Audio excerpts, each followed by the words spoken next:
start up, either check YouTube or Oh, I can check it for you. yeah. I can check. Oh, hello guys. We are here in We're live. Starbucks. Yeah, we are live. I think it says view on YouTube Oh, and and I see you on on X X. here. All right, here we To go. Full value, Dan. Yeah. So we're at least I'm in stereo. Yep, We yep, are here. yep. Let me see if I can actually see the chat too. If Yeah, everyone. yeah, yeah. We're here. We're here. Oh, We're that live. looks pretty good. Okay. I'm pretty happy with these results. If you guys want to get in a little closer. Get nice and cozy. Yeah. All right. So it makes it easier. Right, here you go. Oh, yeah, that's for all of us. Yeah. And put this here.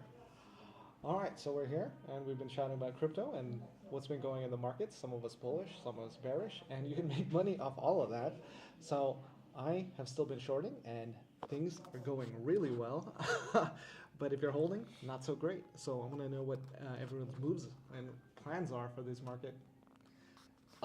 So I've been shorting mainly BTC heavily because I've largely de-risked off most of my alts. Have a bunch of stable coins ready to deploy though, but been shorting BTC quite heavily, and surprisingly, it's not fallen as much as like the Nasdaq and like Nvidia. Even Nvidia's under 100, guys. Did y'all see that shit? That's crazy. But BTC is held up largely well, so I think too many people are shorting it, to be honest. Like I know other people on X, like other big analysts, said that they have a big short going on. I don't think it's gonna drop as long as so many people are shorting it, to be honest, or else they're gonna make us rich, essentially. Yeah. But interested to hear y'all's thoughts. Well, I think Nvidia is just like a glorified drop shipper, but they've been doing well, and I think that correction is way overdue. And there's always a way to make money in crypto. Let me know if the volume is still too low, because we were kind of speaking from far away. Hold it close Yeah, I know. I set the gain really low. I think I have to change that on the camera because we were at a convention and I had to turn it way down, or you couldn't hear anyone. So yeah. Do you guys think we're gonna get a decoupling of BTC from stocks? Not anytime soon. Not through the short to midterm. Maybe in like a decade-long span, then yes. But no, I think it's still. I think you were talking earlier. Yeah. It has to do with global liquidity and things like that. Yeah, for sure. Especially now that the government is not like putting an artificial dampening on it, it can like act as it's supposed to, essentially. Yeah, for sure. You guys keep going. I'm gonna change the gain. All right.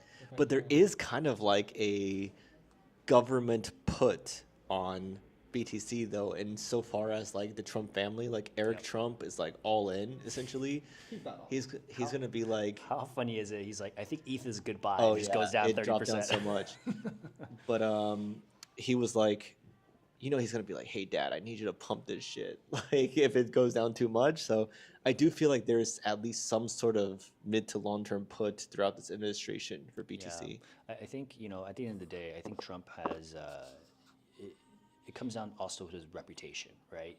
The guy only has been in office for 3 months, and he's been talking about tariffs for the last 40 years. So he's implementing his strategies. And we can't forget Scott Bessent, the Treasury Secretary, is a macro trader.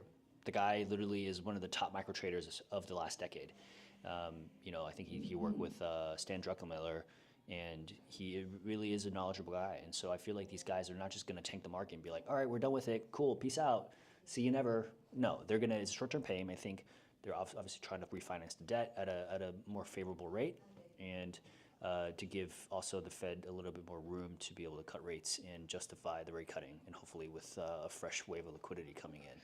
Yeah, I do think that we will be higher in the markets across the board by the end of this term. I agree. But in the short term, even in the midterm, I feel like they got more work to do. They have more, because they want to do like a mini reset, whatever you want to call it, like do an operation on the sick patient. I think that's what some people were saying. So I think it makes sense to me, like roughly. I don't know all the macro stuff, but what they're trying to do roughly makes sense to me. But I think there's more work to be done. Like this is just the initial stuff. So I do think there is potential for massive volatility or pain. Maybe not like in this next like couple of weeks or few weeks, because I think you were saying that it may be priced in for now, but I do think they have more work to do to like reset more fully per se. Yeah, I mean, at the end of the day, we don't know what's going to happen, right? Trump and Besson are pretty much the only people who have insights into that. But I think, you know, these guys are I just think that they know what they're doing, and the midterms are coming up next year. They also have to be mindful of that. They need to make sure that at least the stock market is somewhat recovered, or else the Republicans will not get, they're not going to win Oh yeah, for sure. for the midterms, right? And so I feel like it's just short-term noise now. And how I'm seeing it now is like, for the last few weeks, the biggest uncertainty was Liberation Day, and then Trump announced all those hikes and tariffs that he was implementing, and I feel like that actually got rid of a lot of the uncertainty in the market. I feel like people weren't, it wasn't priced in that he was gonna impose such crazy tariffs, because those really are crazy tariffs. Like, I don't think the U.S. has ever imposed such astronomical tariffs across the board to all these countries. So I think the U.S. could be losing their position as a superpower, as these other countries say, well, the U.S. is unreliable. They're going to go to China. They're going to get better deals, and I think this is the start of the U.S. just losing its stance as a global superpower. It's really interesting to say. Actually, also, I think the U.S. is still the reserve currency of the world, and I want to maybe take this a little segue here, but I think it's really interesting how they're embracing Bitcoin, because I think the fact that they are announcing a Bitcoin strategic reserve, they could potentially see that they are losing power, and that the dollar is losing a lot of value because of how much debt we're in. Right. Ray Dalio talks about this, right? It's, Yeah. it's just like how these debt bubbles get bursted, and how the superpower, how it changes. But at the end of the day, like, does the U.S. want the reserve currency to go to the yuan, the RMB? They Right. don't. So I think that's why, like, they are now strategically placing a bet of like, okay, if Bitcoin, if we're going to lose power, if the U.S. is going to lose that status, where would we rather have that attention go?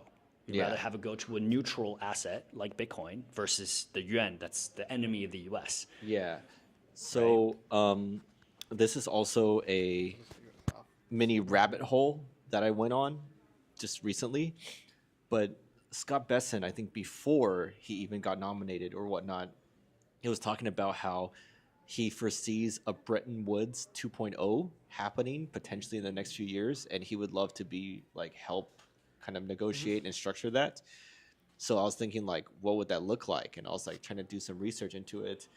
And like you said, the U.S. obviously won't want the ren to be the dominant reserve currency.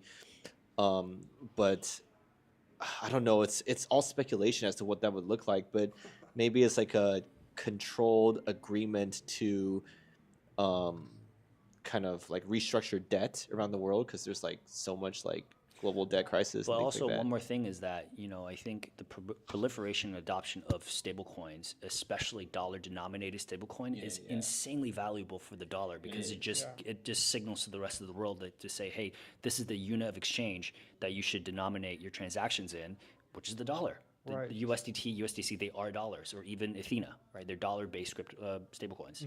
Yeah, so there's been a rise in dollar-based stablecoins in the past few months, just because that's kind of where the industry is shifting for something reliable. Now, this is a pretty impromptu live stream. We were at Starbucks and like, all right, let's live stream. We were chatting, we had some good content, and we wanted to share some of it with you guys. Now, I know a lot of this might be boring, and we're going to answer some of your questions. Now, very serious question for CH, who is a master of macro. What are the implications of tariffs on farts? On farts, On nice. farts, Are farts yes. or fart coin? Fart coin, because we want to know, does the hot air get taxed? That's it. That's a Yes. good point. That's a good point. I think, jokes aside, I think tariffs in the long term is actually going to be good for risk assets, because what tariffs is doing is it's causing a lot of short-term pain. And like we were just discussing, the U.S. needs the debt to be refinanced, and so they need the rates to get lowered. And in order for the rates to get lowered, you need some sort of panic. You need a catalyst for the Fed to step in to stimulate the global economy, right? And so this is, I feel like, a tactic that Trump is implementing to pressure Jerome Powell to lower the rates. And hopefully you get a wave of liquidity that will also come in after that. But in terms of Fartcoin and all that, again, it's way out on the risk curve. And so if liquidity will come in, that's going to benefit Fartcoin and many other meme coins and Right.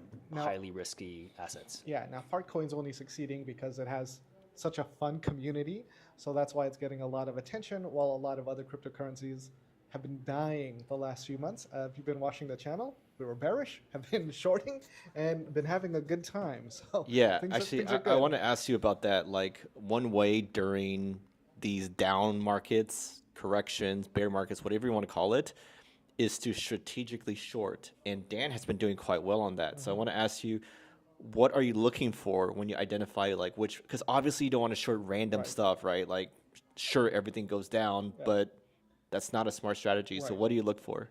I look for new coins that still haven't been fully dumped by the team. I look for things that have a high market cap. You know, we're talking over 100 million. Maybe the coin's less than 3 months old. Unlocks are happening. The team is dumping. The market makers are dumping. The VCs. You just want to know that everyone wants to make money in crypto, and they're going to lock in those profits. So can you give us some specifics? Like, what are a few projects that you've had good shorts for, like in the past month? Well, there's some I can't say because they're because CH works for BitGet, but a lot of the new launches have not been going well. This goes for all exchanges, Binance included. Actually, 90% of the coins on Binance listed in the past 3 months have been negative. You would have averaged a 44% gain if you shorted all of them, and that's the game right now. Dang, that's crazy. That's the game right now. You just short everything just because everyone is looking to exit, lock in profits, especially in this type of market with no new money coming in. The prices are just going to go down. Yeah, I think you guys got to be a little bit careful though, because not do too high leverage, Yeah, because they one do have X. scam pumps Yeah. or whatnot, like market maker driven Absolutely. manipulation pumps. Yeah, they're trying to take out your leveraged position. So 1x is fine. You know, I know they're not going up 100% these new coins. So if you want like something simple, 1x. And I think I might do another video on a trading competition on how I did 30 days shorting everything. That's a great video, actually. You should make that like more well edited and like long, like more, because that has high potential in my opinion. Yeah, fascinating. I also think we have to be mindful that the market has already crashed quite substantially. So to go in big on shorting is not really my ideal strategy now. I think it will also be wise to allocate to high conviction, high potential projects. I think now would be a good time to start adding. Obviously, you cannot time the bottom. It's impossible. Nobody ever can. Everybody tells you otherwise is probably going to try to scam you. So I think for me personally, like I'm just not a trader per se. So I'm an investor, and so for me, what I do is just dollar cost average in times like these. I just average in whenever I see a massive correction. When the market is in panic, I find those are the best time to buy. All right. And Softball yeah. question for CH. What are you investing in? What are you holding? What are you saying here? Obviously, I think if anybody knows me, I'm a big proponent of BitTensor. I think Tau is the big play for me, the Bitcoin of AI. It's got crazy network adoption. The wallet creation is up to the right. New subnets are popping up all the time. If you understand the mechanism, the incentive mechanism that BitTensor has, I just think it's a no-brainer, and the human capital element to it. The biggest players in the industry in tech. We do not understand the incentive mechanism. So I think maybe to start, I can just share I think everybody watching the stream here likely has an understanding of Bitcoin. So let's just use Bitcoin as a kind of a proxy here, okay? So what Bitcoin did was it is the first decentralized network where incentives were aligned in that there is no CEO, there's no CMO, there's no company behind it. It's purely organic, using word of mouth, and it's spread because people are incentivized to contribute their resources into the network to secure the network. But inherently, nothing useful comes out of Bitcoin. You're dedicating all of this computation and computer power to secure the network, which is very important because you're fighting against monetary debasement and keeping central banks in check, without trying to cause massive inflation. I think that's very, very important. However, nothing useful comes out of Bitcoin. And so BitTensor plays off of that. It's kind of like the next evolution of Bitcoin because it employs Bitcoin's tokenomics. But what they do is instead of just purely securing the network, they also have miners from all over the world to contribute their power, their computational power, but on a competition basis. So, it's kind of like a king of a hill. Like if you're able to come onto a subnet, and each subnet has its own AI use case. We have things from data scraping to protein folding to deepfake detection. I mean, anything you can think of within the AI stack, it's all available on BitTensor. And what it is it's just aligning incentives for miners around the world to contribute their computational resources to then achieve a common goal, which is to have cutting edge AI output as a result of the competition that arises from the miners. And just subnet incentive mechanism design. That's all it is. And if you have a poor incentive mechanism, you can bet your life savings that the miners will come and exploit it. So I think, just like Charlie Munger, Warren Buffett's partner, said, incentives, show me the incentive and I'll show you the outcome. Right. And so if you have an incentive mechanism set up where people come and they compete against each other to try to provide you the best output, over time, you're going to create a beast. I mean, I read a report somewhere, this was back in October of last year. There's a very notable VC firm that is heavy into BitTensor. They think that within 18 months from last October, there will be a killer use case built on BitTensor as a result of these incentive mechanisms and competition that is going to be so big and so transformative that it will make BitTensor a household name. So we are still very early. BitTensor has Bitcoin's tokenomics. It has halving schedules, and the first halving is coming in December. So maybe with that, I can pause a bit. Yeah, I know that was a lot. We have a quick question from Triple Tress. What's the scarcity component of BitTensor? So it's the same as Bitcoin in that it's 21 million. And actually, if you look at the distribution of the tokens, it's actually even more decentralized than Bitcoin. The founders of BitTensor actually hold less coins than Satoshi holds Bitcoin. It's fair launched. Right now, it's about 10 million in circulation. I think just shy of that, and the halving will come in December. And just like Bitcoin, you'll see a supply shock.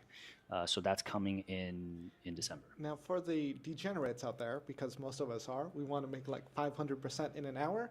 Is that possible on BitTensor? Absolutely. Actually, you can either just go and buy the asset and just hold for the long term, and I think we will see Bitcoin-like returns over time.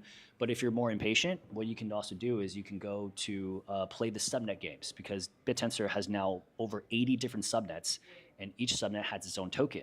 Starting about a month and a half ago, they launched what's called Dynamic Tau. So before Dynamic Tau, you can only bet on the entire ecosystem and not specific subnets. Whereas now you can actually go and bet on specific subnets. And the returns on those subnets are insane. The volatility is nuts if you're pure degen and you like meme coin like tokenomics. But instead of just buying empty memes, you're actually buying cutting edge AI, really high potential use cases. And many of them are actually already some world-class outputs. Like, for example, deepfakes. There's a subnet on BitTensor called BitMind, and I know the founder. We're actually working together a little bit. They actually have the world's most accurate deepfake detection in the world, by 90. It's like 90% accurate, because what they do is they just incentivize miners to come and they say, okay, as a user, if I want to see if this video or this photo is made by AI, all I got to do is download a plugin and just click detect, and then whatever I'm browsing on my computer, it'll show me the percentage of likelihood that it is AI made. Yeah, well, so I understand that. I think the hard part is adoption and people wanting to know if something is real or a deep fake. I see a lot of things online. I know they're fake, and some of them I want to believe just because it's entertaining. But I think the hardest part is like, all right, well, you have these services, you have a lot of competitors as well in Web 2. It's just hard to start driving that demand to the Web 3 side, just since it is more complicated to get involved with. Actually, I would actually beg to differ in the sense that like the products actually are not Web3 at all. Like if you use BitMine, you don't even know it's powered by BitTensor. Now, what is It's just BitMine? it's just a plugin that you download, and if you're browsing the internet, you can just go and click detect, and then whatever you're browsing, it will tell you what the percentage of AI made it is, and it's actually completely powered by BitTensor in the backend, but you have no idea it's crypto based. Right, right. That's the best way. That's the best way to That's get the best adoption. ways to do it. Yeah, so I think that's pretty cool. Yeah, so really, really great to see the bullish thesis by CH for Tau. Now I want to ask Dan, like, if and when the market returns, what are like the one or two projects that you're really bullish on and you have conviction on, like CH, that you want to bet big on? Ideally, scoop some up if it drops lower, etc. All right, so I'm kind of a big SWE fan. I know that they're going to have SWE Base Camp at the beginning of next month, so May 1 and 2. That's happening in Dubai. It's a 2-day event, a lot of panels, a lot of announcements. And if you look at the charts, when they did the last Base Camp in Paris, I think that was in March, when they did the Base Camp in Singapore in September, the markets popped. They had big announcements, big partnerships. And So SWE itself, or some SWE itself ecosystem and the projects? ecosystem. The ecosystem projects, some of them are harder, but if you want to stay a little safer, I think SWE, the coin, will do pretty well, at least leading up to or after the announcements of Basecamp. Now, this is just speculation because it happened 2 out of 2 times last year, and I think it's going to happen again. Interesting, interesting. That makes sense. Yeah, but the easiest way is we know 99% of coins go to zero. Find big coins, short them. Yeah, for me personally, I'm hoping that hype drops below 10, and then I would scoop some more up. Yeah. Because I got the pretty big airdrop from them, so I'm happy about that. But locked in for some profits and hoping to scoop because I use their product. I can't use some other derivatives exchanges. And they take a lot of fees that they use for buyback and burns. So I like the tokenomics setup and things like that. So we have to talk about that because I don't use Hype. That's because I use BitGet, thanks to CH. And that makes it really easy because, I'm not a shill here, but, you have a lot of liquidity, a lot of tokens you can short. You're not as limited to on-chain liquidity, which is tough. But coming from your point of view as a US user, you don't have those options. So I think that's why you got into Hype, why there is a large community of people using Hype. It's because people don't have access to these centralized exchanges. So as someone who's used centralized and decentralized exchanges, how does Hype compare? It compares very well in my opinion. Like I have to sign some transactions, but that's so fast and seamless. And the interface is just clean. It's clean. It feels like it's a centralized exchange. And How's the liquidity though? liquidity is good. I think it's pretty big And these days. and coin options? Quite a bit. I think they have like story protocol and other things to short But too. do they have if I'm like the new listings that we kind of see on other like big exchanges? Unless it's really big. I don't think they're the best in the world at that, but I haven't had any complaints. Well, I don't think they will let you short like some random new meme coin or anything. Right. But like all the big ones that I want to short, they have plenty of liquidity. I use it to short like BTC, ETH, Story Protocol potentially, if I'm not mistaken. And the fees speak for itself. They generate a lot of revenue. I mean, all exchanges generate a lot of all successful exchanges generate a lot of revenue. Maybe even the semi-successful ones, but they use that to do a lot of buyback and burns. So, like as long as there's volatility, people shorting, they can have some like token support pressure and things like that. Now let's shift this to CH because CH is the face of BitGet social media. He does a lot of content. What is your impression of the community out there with these current markets? I think I think it's just funny because like price action dictates enthusiasm. Absolutely. It's funny because like when the price goes down, everybody's like tech is bad, it's terrible, and then when the rips, everybody's like this is the next thing, and the next world changing whatever protocol. It's just funny how human psychology works. Right, but personally, I love BitGet because I use it to short a lot of things, but I don't think you can, as a BitGet employee, say, hey, you can also short here, and these are the coins we're shorting, because then it looks bad on you guys, because it looks like you don't believe in certain projects. Yeah, I mean, for me, like honestly, you you have the freedom to short whatever you want. You know, you're the user, and we have a product for that, right? So if you're bearish, then go for it. You know, I think you can put your money where your mouth is and just Right. go for it, right? I mean, 90% of coins listed on Binance this year have gone down. So you have a 90% win rate to short anything at 1x. So I think, we're going to have a video soon. I don't know if you guys want to get involved, like, all right, what are we investing in? 30-day challenge. But I know you guys aren't active traders. Well, I think like we can't forget that as an exchange, we also make money when you short. So it's like, Yeah, I don't care like if you're bullish or bearish, like either way, the exchange is going to make money. So like for me, I can openly say, like, hey, if you're bearish, go for it. Like, Right. it's not like we're losing out on something if you short the market. No, like on the contrary, we still generate fees. So like, I think, again, we just have to remember, like, exchanges are just a tool. Yeah. Right. They're a tool for you to act on whatever your conviction is, and you just go for it. Now, I think the limitation for users, especially in the US, is KYC. So they have to go to places like Hype because that's where the opportunities are. I know BitGet, you have to go through KYC. I live in Taiwan, kind of got away with that. But I actually used my Palau ID like over a year ago to get in, so that was fine. Otherwise, you have no KYC exchanges, and the liquidity Those is kind of suck, thin. right? Yeah, like you might be able to buy $100, maybe even $1,000, like of a new listing, but they limit you on how much you can short. Yeah, yeah. And also, I think I kind of agree with what CH was saying earlier in terms of the shorting strategy. Eventually, when it becomes too consensus, and it might even be now, it could be now. it's going to stop working. Yeah. Well, it will still work, but it won't be as easy. Right. Right. risk. Yeah. Exactly. Like 90% short win rate, that's eventually going to like turn and Could drop turn. essentially. But we also have to remember that if we look at the all-time chart for any of these coins, 99% still just go to zero. So Yeah, short but term, if it you could open recover. shorts for that long, you're gonna have to pay funding rates. That's true. And But at that's a gonna, 1x, it's really not that bad. Yeah. I see.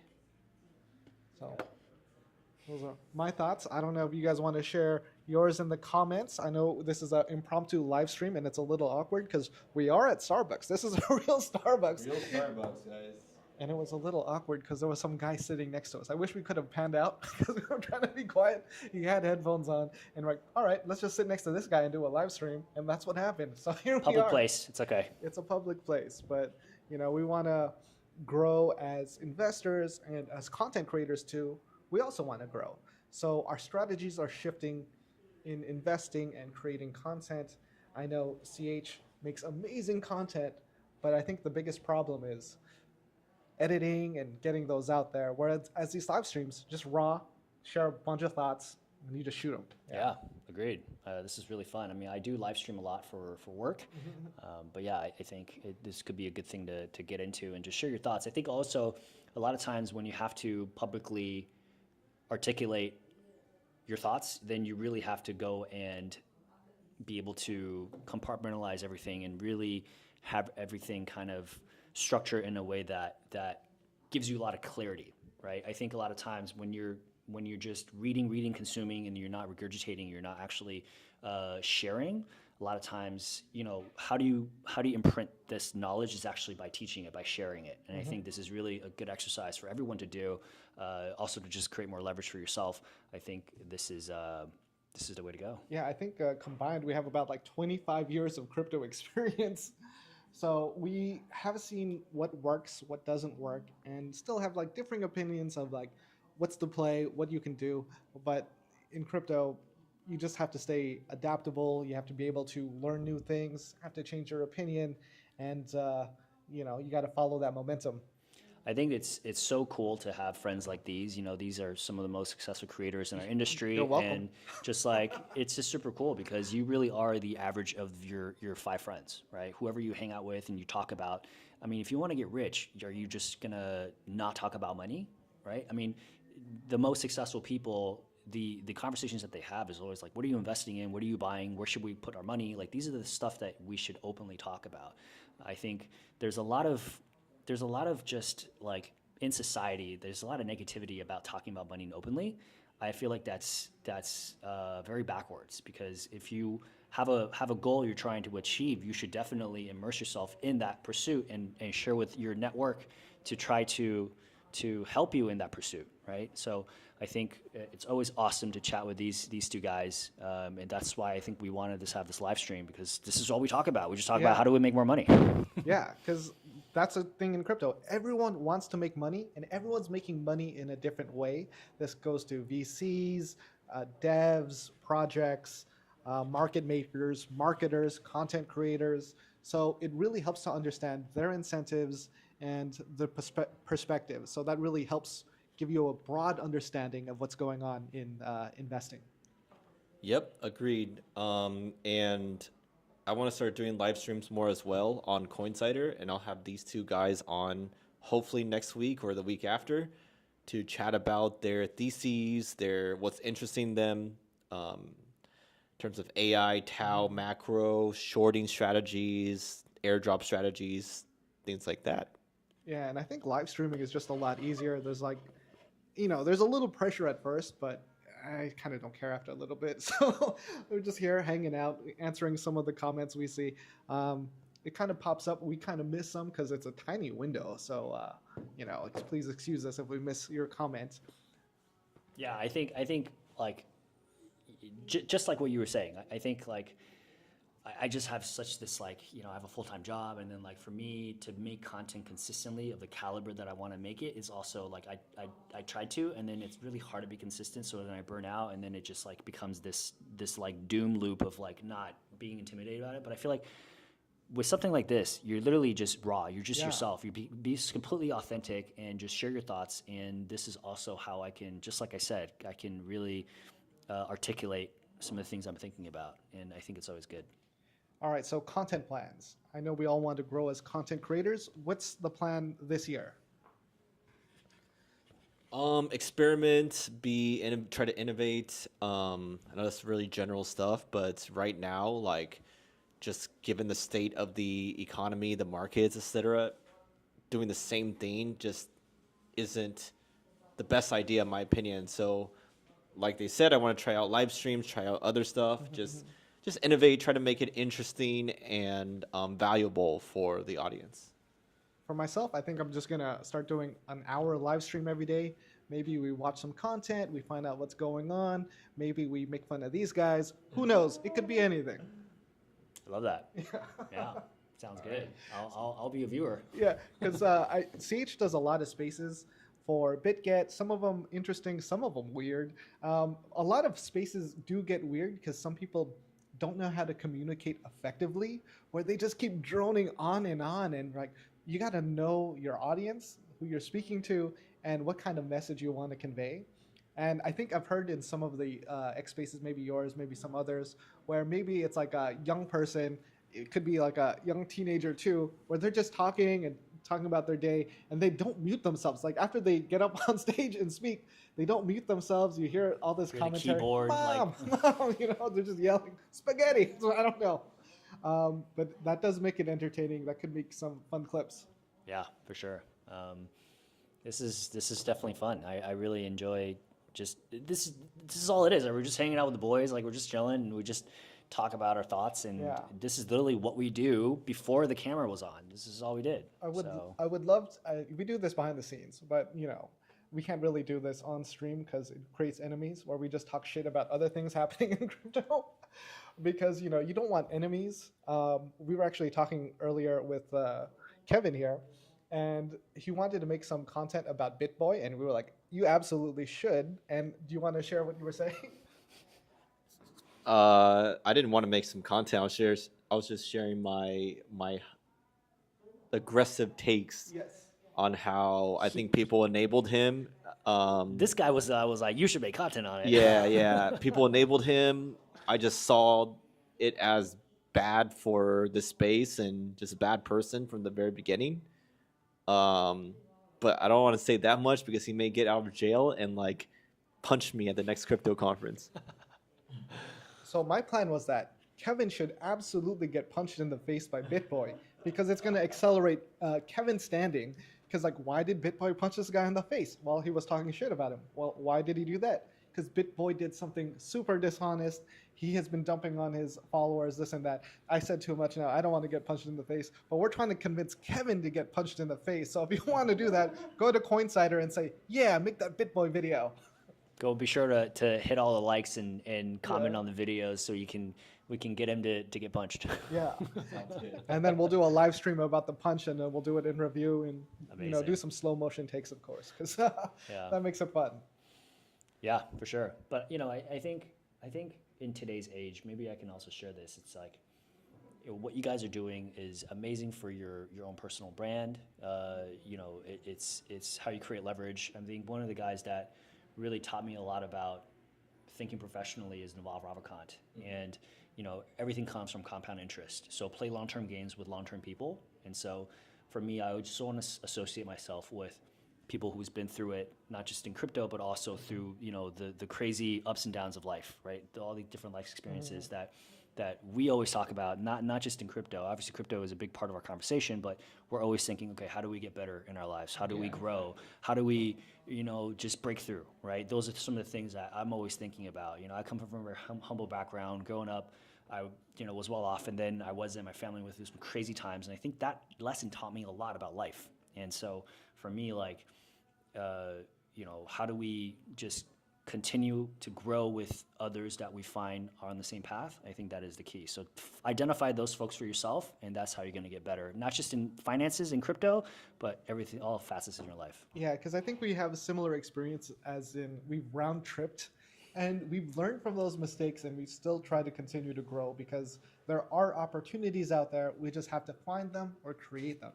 Absolutely. I mean, my round trip experience allows me to talk loudly because I've been through it. I've been through the crazy ups and the crazy downs. And so I understand the dynamics of crypto. And I think that's why I'm able to build the convictions that I have and be able to hold through these crazy times. Because right now my portfolio is down real bad. But it's not even the worst that I've experienced. I've been down even worse. And so for me, it's like, honestly, I've been through this game. I've seen this play out. And for me, it's like, that's why I just bet on high conviction, high probability of success, those projects, and I just hold for the long term. I think that's one way to win crypto. Maybe you're a trader, you can trade your way out, but that's not my game. And so I think the key is identifying what is your game and sticking to it.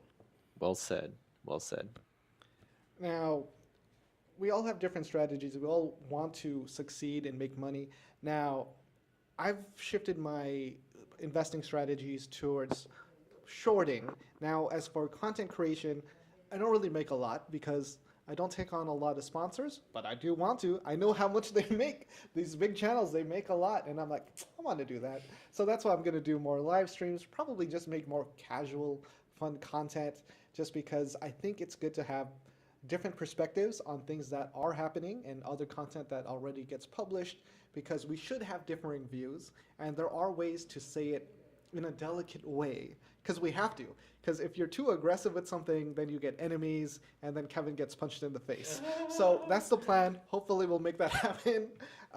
Kevin, what are your thoughts on next steps for Coinsider? Yeah, I don't have too much to add. It's just gotta go with the flow, change with the times. I think one of the biggest mistakes is to just keep doing what you've been doing, thinking it's always going to work, because times change, context change, the situation changes. So you gotta just be nimble, and innovate and just be smart about it. So I think us trying new things is a great idea, and hopefully y'all will be there along the way to let us know what you like and just go on this journey with us. Now, let's talk big mistakes, since you mentioned that. What's a big mistake you made in crypto?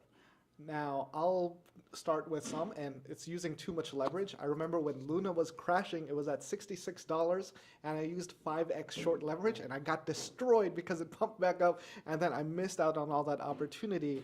So one of the biggest lessons that I'm still trying to learn today, don't use too much leverage. You can use 1x leverage and still make money. Biggest mistakes? Honestly, I don't feel like I made that many big mistakes this cycle so far, but in the past, it definitely was like get too married to my bags and just like was too delusional about it. But now I'm just try to see all the sides, and like if something's just not working, then listen to what the market's telling you and like cut it, things like that. Yeah. Yeah, I think mine's similar to that in that not taking enough profits. I think for me now is like I can. It's actually pretty easy to identify tops when you like if for me like I just invest in high conviction projects, and so if things really start ripping and then you're like, wow, I'm up a lot, and you start taking screenshots of your wallet. Yeah. But then also if like things have been ripping consistently, and then all of a sudden overnight it like it's already at a super high price and then it doubles in price, that's when you gotta like take most of your chips off the table, because that is a massive top signal when things go parabolic and then just like goes even crazier. I think that's a massive top signal, and you got to take profits. Yeah, I think you're absolutely right. Like the taking screenshots things, or talking to my buddies about like buying real estate, that's like it's such a top signal, and we always like double down at that point where like it's gonna go even higher, like we're gonna make it in like the next week or two. But oh my goodness. The key is really whatever you're feeling, do the opposite. So like if things are really ripping, you're like, oh my God, I'm rich. Like I should probably double down. No, that's the time where you got to take chips off the table. And on the contrary, when the whole market thinks it's over, when all the headlines, it's like, oh, this thing is dead, this and that. That's actually when you got to start allocating and going in with size, because that's where you can make the crazy astronomical gains. Be smart money. Be smart money. Don't be stupid retail money. Be smart money. Now, the biggest tip I can give you, if you're watching content and you're like super bullish on a coin, and you see a YouTube video or some Twitter posts on it or a Reddit thread on it, read the comments. Read the comments and try to understand the perspective of the people commenting on it. If they're bullish or they're bearish, you want to understand why, and that might help give you some better clarity. Maybe some differing opinions really helps to not just discredit something immediately, but understand why someone is commenting that, and if that comment is going to help you or hurt you in the future. Now, a lot of people in crypto are kind of in these echo chambers where they're super bullish on a coin. Now their algorithm is just super bullish coin news, where you don't see anything negative. So you don't see news about the team dumping. You don't see these market makers taking advantage of things. So you miss out on a lot of that. So the comments really help. Yeah, I think information diet is critical, because a lot of times we have to understand the social media platforms you're on, the algorithms are geared towards you having a massive bias, because whatever you're resonating with, whatever you're liking, the algorithm will further feed that bias. So you have to play a level field in that. You have to understand both sides. What are the bull case? What are the bear case? What are things that people from various backgrounds are seeing, and you have to understand all those views to construct a very neutral and a view that has a better outcome potential for you yourself. So I think understanding different biases that you could have, understanding human psychology is so important in becoming a very successful investor. But just having success in life, I think understanding human psychology is key. Now, I think the biggest lesson you've learned is macro. Macro screws everything. So now you're a big macro guy just because of that. So you can understand these broader market moves and then how that impacts like global markets, cryptocurrencies, and more personally, your investments. Absolutely true. I mean, man, we've all been there in that, like, we've made stupid money and we've lost stupid money. I mean, the experiences I have are just insane. The wild ups and downs. But all of those different experiences make me who I am today, right? I'm able to talk about these experiences and see the correlation between different market movements and my portfolio because of those experiences, right? I can talk about them more confidently, and I can make moves that could maybe position myself a little better. However, right now I am down bad. I will be the first one to tell you. I'll add to that. Yeah, I have less than I did a year ago with these current market conditions. So I was like, I learned a lot from that. So I have been shorting. That's been sustaining my portfolio, and I have been changing my investment strategies because of what I've learned. Yeah, but I think the one thing for me that I've also very, very much learned is that, like, the ultra successful people have a very, very long-term view, and actually most really successful people just hold on to an asset over the long term. If you see like the Warren Buffetts, the Charlie Mungers in the world, they all just let compounding be on their side. And actually, they do very minimal things throughout their careers. They'll make one or two, like not one or two, they make really big adjustments every so often, but then over time, they tend to hold. So for me, like I'm just employing that strategy into what I find what I just do deep research on and I find has a lot of potential and I just hold for the very long term. I think that's my game. Last cycle, I did that with the project that I was involved with. I got in sub 50 mil market cap and went to $1 billion. However, that was really my first cycle, so I was up multiple 7 figures. I didn't take enough profits because, again, round tripping, right? But those are experiences that I had. But I also had that success because I was able to hold for more than 2 years on one project when there was no liquidity. There was not a whole lot of news, but because I knew the founder, I knew his background, all these different things that contribute to why I thought that project had high potential, and it did. It went from sub 50 mil to $1 billion in market cap. Obviously, that was because of macro mostly, because there was so much liquidity that fled in post-COVID. But at the end of the day, it still was as a result of me doing deep research, understanding the human capital element behind this project, all the hyped narratives, all those different contributing factors made that project a success. However, now it's dead. But either way, my point is I did get in before it ripped. So I'm employing that same strategy onto a project that I think will be here over the very long term. So yeah. Now, something I've seen on crypto Twitter recently are people showing screenshots of their NFT offers from 2 years ago, where it could be Bored Ape Yacht Club, it could be a CryptoPunk, where people were getting like $500,000, $1 million offers on their NFTs. And the tweet today is like, I was an idiot. I should have sold. So The story of our lives. it's the story of our lives. So, you really have to understand the market moves. Like things don't go up forever. And if people in the comments are suggesting you should sell, which they were, you should consider selling or, find a point when you can sell.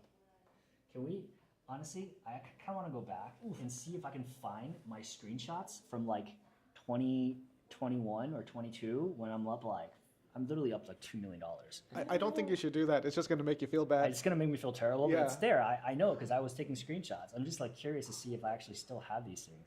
But when you But feel anyway. bad, you learn. Exactly. That helps. Exactly. It does help you learn. Exactly.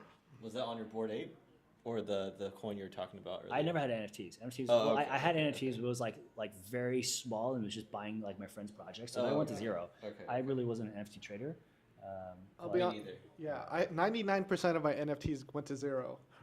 Yeah. Let's see. I mean, I want to look at it, but I also don't. You know what I mean? Like, Yeah. Yeah, I mean, I never really covered or dabbled in NFTs, but just barely, like tiny bits. And I feel vindicated based on how NFTs have performed this cycle, aka they never came back. Right. But at least they're better than meme coins insofar as you get a picture to go along with Right. it. You have something. Because I'm sure if you've been in crypto for over a year, you have some tokens that went to zero that are just sitting in your wallet that aren't even worth selling because it's only like a couple cents. And that just continues to happen, will happen in the future. And we have to learn from these mistakes and find points to sell when we make some profit. yeah. Anyway, I have no idea where it is, but I think it's just a fun exercise to really humble you because I think crypto, at least a big lesson for me, is like just how humbling it is. He's like, dude, don't leave us hanging. What's the project? Velis, VLX. Yeah. It was a Solana forked EVM layer 1 out of Zug. And the founder is Alex Alexandrov, who is the founder of Coin Payments. They do over $30 billion in volume for payments. So this guy is a billionaire. He came out in 2019. He was like, I want to make the fastest chain out there. That was using AI. That was like, I think that's also why I'm like such a big AI bull. I've just read up on so much AI and how it complements crypto that like that's kind of my foundation of seeing where the trend is going. And so I think a lot of, again, everything comes from compound interest, right?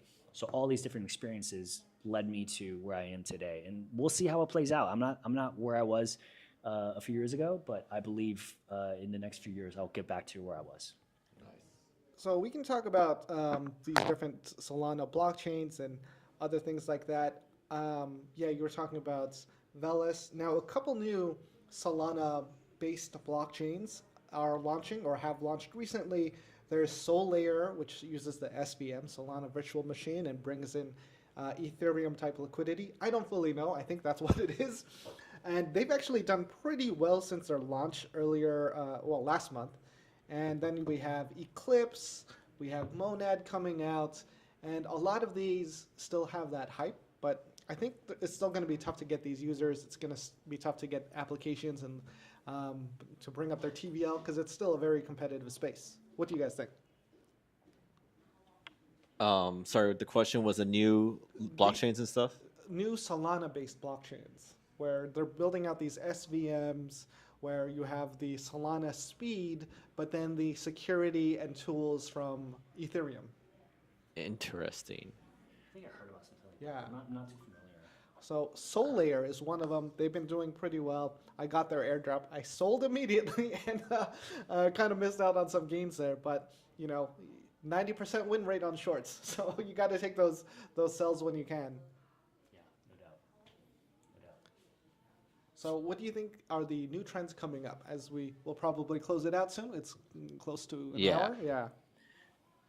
New trends. I don't have anything that interesting, to be honest. I think some of the ones that have real potential are going to bounce back, like some of the AI stuff, DPIN, maybe RWA, stable coins.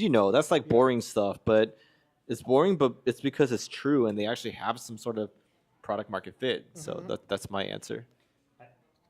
I think we don't always have to look for the new and shiny thing. Exactly. I think we want to bet on the winners. So maybe you can look into, okay, what subsector within crypto are you most bullish on? For me, it's AI, but maybe for you it's DPIN, maybe for you it's DeFi.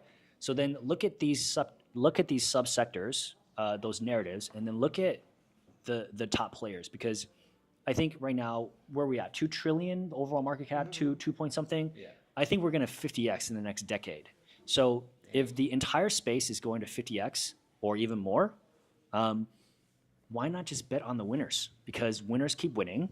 And if you look at all distributions, that is true. And from a first principle thinking, there's something called the Pareto distribution, which is true across all markets. You have the FANG, you have Bitcoin, ETH, they take up the majority of the liquidity within those markets, right? If you look at the NASDAQ, the FANG takes up most of it, right? If you look at crypto, Bitcoin, ETH, they take up most of it. So if the entire space is going to 50x, then you understand that the winners will also grow exponentially as well. I mean, if you're just looking at Bitcoin, if you have a very long-term view, if you have a decade view, I think the consensus is Bitcoin will grow to be the same size as gold. If that is the case, that's 10x on Bitcoin. So if you know that Bitcoin, there's a 10x in there, the alts will probably have even more, but then why gamble your money on going crazy out on the risk curve when you can just bet on the winners that you know already have crazy network effects, growing adoption, sucking in all the liquidity within those sectors, just bet on those winners. That's how I operate and how I think. Right. I used to believe in betting on the smallest market cap coins early on, and it took years to learn you don't do that. They don't go anywhere because at that point it's just easier for those investors to exit instead of actually building anything. So you want these bigger projects that have the funds and resources to establish teams, to grow and build actual products, rather than investing in cryptocurrencies that have one dev. It's very dangerous to do that. Now, I think the biggest thing for me is demand and user adoption for the long term, because a lot of that isn't happening. So those are just the 2 factors I'm really looking at. Otherwise, I kind of ignore it or look for an opportunity to short. Already added, All right, I guess that's good unless you guys have last thoughts. We're coming up on the hour and we'll kind of end it there because, it's lunchtime. Sounds good. Yeah, we had a pretty good stream, 88 on Nice. X on mine, 46 on the Retail DAO channel. I don't know how much on YouTube, but yeah, it was good that people kind of hung out. Sounds Sorry we good. couldn't see all the Catch comments y'all or answer later. everything, but yeah, till next time. We'll catch you Till next time. probably less in person, but more online. Bye. And now gotta end the stream. Someone keep talking. You guys keep talking till I end the stream. Catch y'all later. Hopefully the market pumps for y'all. What's the socials? Socials, join Coincider on X. There you go. ch_Egan is where you can find me on X, and then the links are there too. My channel, which is a little inactive now, it's called the Crypto Rabbit Hole, but stay Active on tuned. X, yeah. I'm very active on X. All right. With that, I found the end stream button.